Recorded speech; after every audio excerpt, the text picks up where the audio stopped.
আমি খুবই মর্মাহত হয়েছি।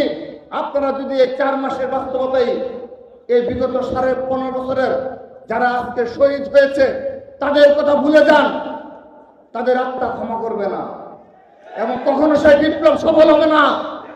আমাদের নেতৃত্ব কিছুটা সিনিয়র নেতৃত্ব, কারণ এই ছাত্রলীগের বিরুদ্ধে টিকে থাকার জন্য আমার এই ছাত্র দলের ভাইয়েরা তাদের জীবনের শিক্ষা জীবনকে বিসর্জন দিয়েছে, তারা ক্যাম্পাস জীবনকে বিসর্জন দিয়েছে, তারা ব্যক্তিগত জীবনকে বিসর্জন দিয়েছে।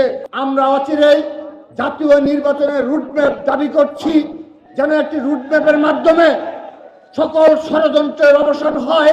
বিগত জুলাই আগস্ট আন্দোলন সহ প্রেক্ষাপট তৈরি হয়েছিল বিগত 15.5 বছর ঢাকা বিশ্ববিদ্যালয়, জগন্নাথ বিশ্ববিদ্যালয় সহ এই সকল বিশ্ববিদ্যালয়ের ক্রিয়াশীল ছাত্র সংগঠন এবং শিক্ষা প্রতিষ্ঠান, জেলা মহানগর ছাত্র সংগঠনগুলোর গুম খুনের শিকার হয়ে রাজপথে দাঁড়াচ্ছিল।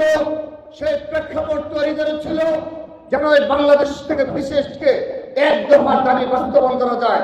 সেজন্য সকল ছাত্রলীগ ব্যতীত সকল ছাত্র সংগঠন এক এবং ঐক্যবদ্ধ রাজপথে ছিল।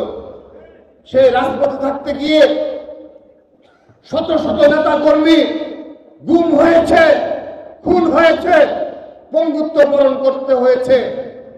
আপনারা একজন গুমের কথা বলে যান। এখনই এই 4 মাসের বাস্তবতায় যদি আপনারা গুমের কথা বলে যান, এই অবৈধ ফ্যাসিস্ট হাসিনার আইন শৃঙ্খলা রক্ষাকারী বাহিনী কর্তৃক শত শত এই বাংলাদেশের ছাত্র এবং জনতাকে গুম করা হয়েছে।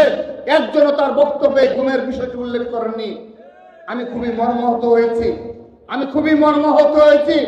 আপনারা যদি এই 4 মাসের বাস্তবতাই এই বিগত 15.5 বছরের যারা আজকে শহীদ হয়েছে তাদের কথা ভুলে যান, তাদের আত্মা ক্ষমা করবে না এবং কখনো সেই বিপ্লব সফল হবে না।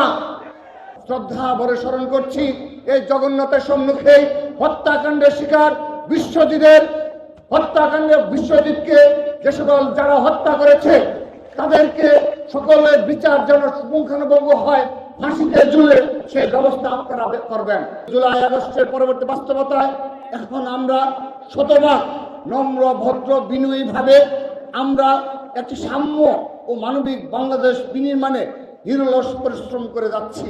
সেজন্য এই জগন্নাথ বিশ্ববিদ্যালয় আজ অবধি এই ছাত্রদল দ্বারা সামান্যতম অপ্রীতিকর কোনো ঘটনা ঘটেনি।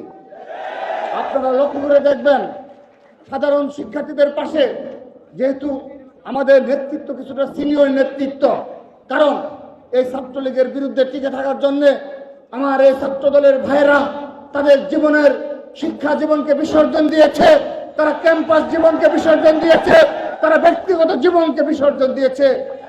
সেই ইতিহাস আপনারা ভুলে যাবেন না, ভুলে যাওয়া উচিত হবে না। তাহলে কখনোই সুন্দর সাম্য মানবিক বাংলাদেশ গড়ে তোলা সম্ভব হবে না। আমরা অচিরেই জাতীয় নির্বাচনের রুটম্যাপ দাবি করছি, যেন একটি রুটম্যাপের মাধ্যমে সকল ষড়যন্ত্রের অবসান হয়। এই জাতীয় নির্বাচনের রুটম্যাপ ঘোষণার মাধ্যমে খুনি হাসিনাও জানবে এই দেশে সাধারণ জনগণ ভোটাধিকার প্রয়োগ করবে, সাধারণ জনগণের সরকার প্রতিষ্ঠিত হবে এবং এই দেশে যারা দূষণরা বসে রয়েছে তারাও সচেতন হবে। এই দেশে আর কখনো ষড়যন্ত্রে লিপ্ত হওয়া যাবে না। তারা আর কখনো এই ইউনূস সাহেবের সরকারকে অসহযোগিতা করবে না, কোনো ষড়যন্ত্র করবে না। অর্থাৎ আমরা বিশ্বাস করি এই জাতীয় নির্বাচনের রুটম্যাপ যদি তারা ঘোষণা করে এই দেশের আজকের যে বিশৃঙ্খল পরিস্থিতি, যে ধরনের ষড়যন্ত্র, যে ধরনের অনিশ্চয়তা আমরা বিশ্বাস করি তার 80% সমস্যা ওই এক ঘোষণার মাধ্যমে সমাধান হয়ে যাবে, বিশ্বাস করি আমরা।